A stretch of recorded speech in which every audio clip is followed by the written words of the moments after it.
स्वागत है दोस्तों। आज है 28 दिसंबर और वर्षांत होने वाला है, वर्ष का अंत होने वाला है, एक नया वर्ष आने वाला है। तो अंतिम के दिनों में हम कुछ अच्छे प्रश्नों से, कुछ महत्वपूर्ण पूछे गए प्रश्नों से अपनी प्रैक्टिस सेट के साथ कुछ अभ्यास प्रश्न कंप्लीट करेंगे। तो देखते हैं पहला प्रश्न है रचनाकार और रचना की दृष्टि से कौन सा विकल्प सुमेलित नहीं है।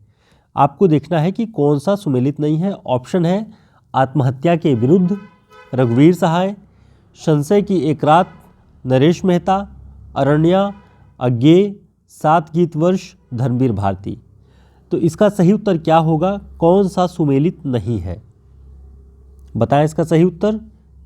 इसका सही उत्तर होगा अरण्या। अरण्या अज्ञेय की रचना न होकर नरेश मेहता की है। चैत्या उत्सवा अरण्या ये नरेश मेहता जी की रचना है।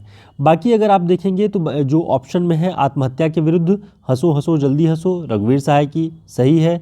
संशय की एक रात नरेश मेहता की रचना ये भी सही है।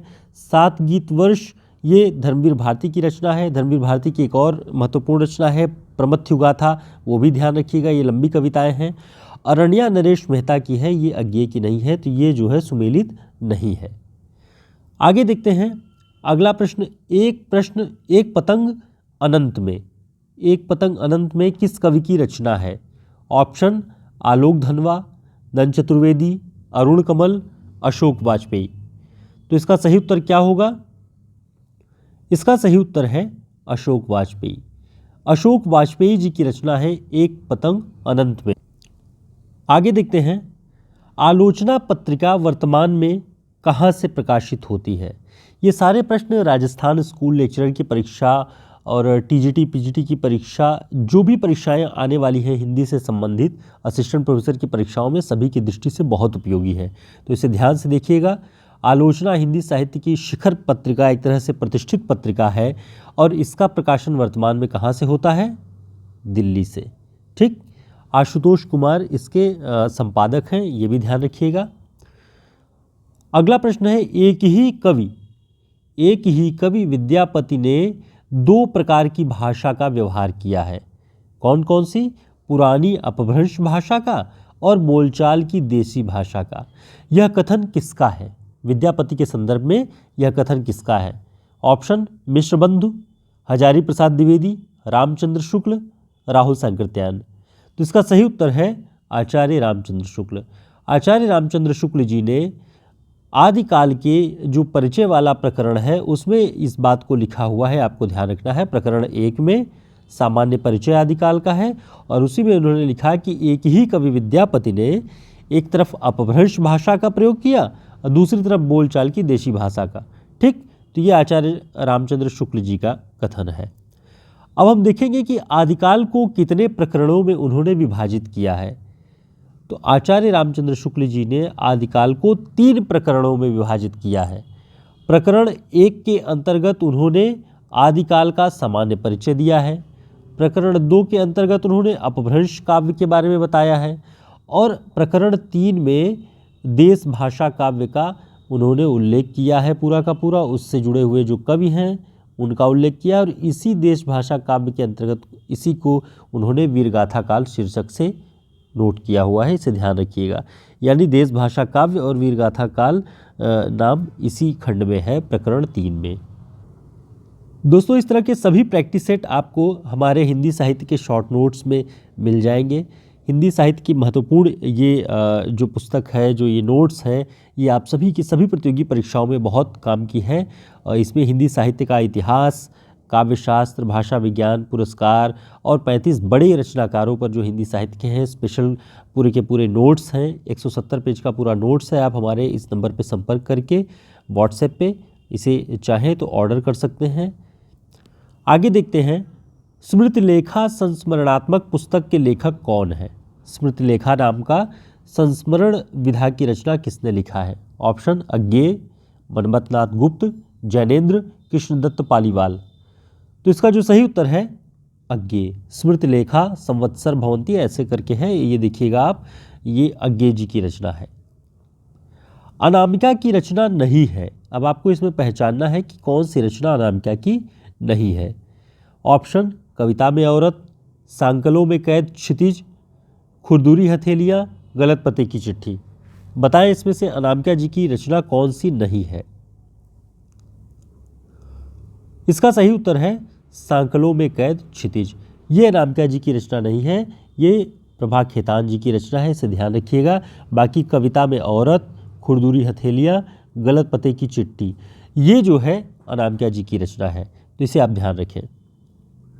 अगला प्रश्न है कृतिकार और कृति और कृतिकार की दृष्टि से कौन सा विकल्प असंगत है। आपको असंगत विकल्प तलाशना है। ऑप्शन सूर साहित्य हजारी प्रसाद द्विवेदी, रीति काव्य की भूमिका नगेंद्र, सिद्धांत और अध्ययन गुलाब राय, कछुआ धर्म रामविलास शर्मा। बताएं असंगत कौन सा है। इसमें असंगत है कछुआ धर्म। कछुआ धर्म रामविलास शर्मा जी की रचना नहीं है, ये चंद्रधर शर्मा गुलेरी जी की है। बाकी तीन पुस्तकों को ध्यान रखिए। सूर साहित्य ये हजारी प्रसाद द्विवेदी जी की रचना है, रीति काव्य की भूमिका ये नगेंद्र जी की, सिद्धांत और अध्ययन गुलाब राय जी की। ठीक, आगे देखते हैं। बिहारी के बहुत से दोहे आर्या सप्तशती और गाथा सप्तशती की छाया लेकर बने हैं। ये बिहारी के संदर्भ में कथन कौन कहता है। ऑप्शन हजारी प्रसाद द्विवेदी, आचार्य रामचंद्र शुक्ल, माता प्रसाद गुप्त, नगेंद्र। तो इसका सही उत्तर है आचार्य रामचंद्र शुक्ल। आचार्य रामचंद्र शुक्ल जी ने ये बिहारी के संदर्भ में लिखा है रीतिकाल के अंतर्गत कि बिहारी के बहुत से दोहे आर्या सप्तशती और गाथा सप्तशती की छाया लेकर बने हुए हैं। इसे ध्यान रखिए, ये पंक्ति महत्वपूर्ण है। अगला प्रश्न है नाटक और नाटककार की दृष्टि से कौन सा असंगत है। देखिए, राजस्थान स्कूल लेक्चरर की जो परीक्षा है वहाँ ज़्यादातर इसी तरीके के प्रश्न पूछता है कि असंगत कौन सा है। ठीक, आपको भी इसी तरीके से ध्यान रखना है। जो भी यूपी टीजीटी पीएचडी की तैयारी कर रहे हैं, डीटीपीएसबी की तैयारी कर रहे हैं, ये सारे एक लाइन के उत्तर हैं कि ये रचना किसकी है, इसके रचनाकार कौन है। लेकिन जब कई रचनाओं के साथ ऐसे ऑप्शन दे देता है तब थोड़ा कठिन हो जाता है कि कौन सा संगत है कौन सा संगत। तो आप इसे ध्यान से देखें। असंगत नाटक और नाटककार कौन सा है। ऑप्शन राजश्री जयशंकर प्रसाद, ये सही है। सेनापति उदल वृंदावन लाल वर्मा, ये भी सही है। कोणार्क जगदीश चंद्र कोणार्क जो है ये जगदीश चंद्र माथुर का है, राम कुमार वर्मा का नहीं है, ये गलत है। अंजो दीदी के बारे में आप सभी जानते हैं, हमने पिछली क्लास भी अंजो दीदी पर बनाई हुई है। उत्तर प्रदेश हायर की जो परीक्षा असिस्टेंट प्रोफेसर की परीक्षा होने वाली है यूजीसी नेट में ये लगा हुआ है, आप इसे ध्यान से देख लें, पढ़ लें वहाँ पर जा कर के। साथ ही आप लोगों से ये आग्रह है कि आप चैनल पेज पे जा कर के पिछले 1 महीने से 1.5 महीने के बीच में जो भी हमने पढ़ाया है वो बहुत महत्वपूर्ण परीक्षाओं की दृष्टि से हमने उसे क्लासेस बनाई हुई हैं। आप उन्हें कंटिन्यू लगातार देखें और उससे आपका बहुत हिस्सा तैयार हो जाएगा, चाहे वो डिस्क्रिप्टिव हो और चाहे ऑब्जेक्टिव। तो वहाँ आपको बहुत काम की चीज़ मिल जाएगी, आप चैनल पे जाके देख सकते हैं। साथ ही अगर हमारा प्रयास, हमारे वीडियोस आपको उपयोगी लगते हैं तो चैनल को सब्सक्राइब कर लें जो लोग नए हैं, और वीडियो को लाइक करके अपनी सहमति आप दर्शा सकते हैं, ताकि हम फिर से आपके लिए मेहनत करके नई क्लासेस लेकर के आते रहें। आगे देखते हैं। अगला प्रश्न है बिल्लेसुर बकरिहा नामक रेखा चित्र के रचयिता कौन है। बिल्लेसुर बकरिहा, अब इसे ध्यान रखें, इसकी विधा रेखा चित्र। यहाँ प्रश्न में पूछा है रेखा चित्र, ये राजस्थान स्कूल व्याख्याता की परीक्षा में आया हुआ प्रश्न है। ऑप्शन निराला, अमृत राय, विनय मोहन शर्मा, प्रकाश चंद्र गुप्त। तो इसका सही उत्तर है निराला। बिल्लेसुर बकरिहा जो है ये उनके उपन्यासों की श्रेणी में भी रखा जाता है, लेकिन ये कथात्मक रेखा चित्र है, तो इसे रेखा चित्र के विधा के अंतर्गत भी पूछ लिया जाता है और कथा साहित्य के अंतर्गत भी निराला के।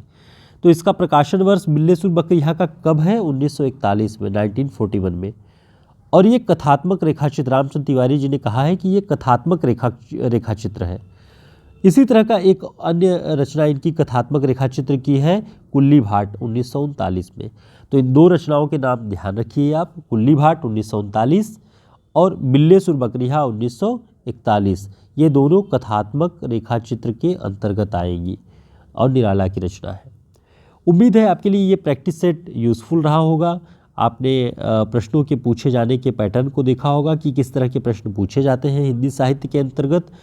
आपको इससे अंदाज़ा हो जाएगा कि आपकी तैयारी कितनी खरी हो चुकी है, कितनी कमियां रह गई हैं। उन सारी चीज़ों को आप तैयार करें ताकि आगामी परीक्षाओं में आपका प्रदर्शन बेहतर हो सके। हम भी अपनी छोटे छोटे क्लासेस, छोटे छोटे प्रयासों के माध्यम से आपके साथ जुड़े हुए हैं ताकि ये तैयारी निरंतर जारी रहे। बाकी आप सभी हमारे हिंदी साहित्य के शॉर्ट नोट्स से अध्ययन कर सकते हैं। बहुत उपयोगी शॉर्ट नोट्स है। आचार्य रामचंद्र शुक्ल, बच्चन सिंह और नगेंद्र की पुस्तक के आधार पर ये तैयार किया गया है। तो फिर मिलते हैं एक नई क्लास में। तब तक के लिए नमस्कार, शुभकामनाएं।